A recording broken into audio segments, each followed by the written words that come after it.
জীবনের সুন্দর কিছু সেরা মুহূর্ত যা আজীবন মনে থাকে। নাম্বার 1, জীবনের প্রথম প্রেমে পড়া। নাম্বার 2, শেষ পরীক্ষাটা শেষ করার পর। নাম্বার 3, সকালে ঘুম ভাঙার পরে ঘড়ি দেখে বুঝতে পারা আরও কিছুক্ষণ ঘুমানো যাবে আজ। নাম্বার 4, একটা ফোন কল আসলো আর আপনি জানতে পারলেন আজকে ক্লাস হবে না। নাম্বার 5, বৃষ্টির সময় জানালার পাশে বসে বই পড়া। নাম্বার 6, ছোট বাচ্চার আঙ্গুল ধরা।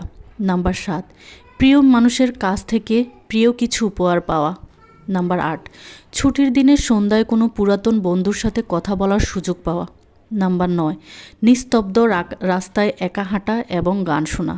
নাম্বার 10, বৃষ্টির দিনে প্রিয় কারোর সাথে ঘুরতে যাওয়া। নাম্বার 11, আয়নার সামনে দাঁড়িয়ে স্পেশাল কারোর সাথে কথা বলা। নাম্বার 12, যখন আপনি এই কথাগুলো শুনছেন আর মুখে একটানা হাসি ধরে রেখেছেন, এই সবের মাঝে লুকিয়ে থাকা কোনো একটা মুহূর্ত কল্পনা করতে করতে হাসতে থাকুন সবসময়।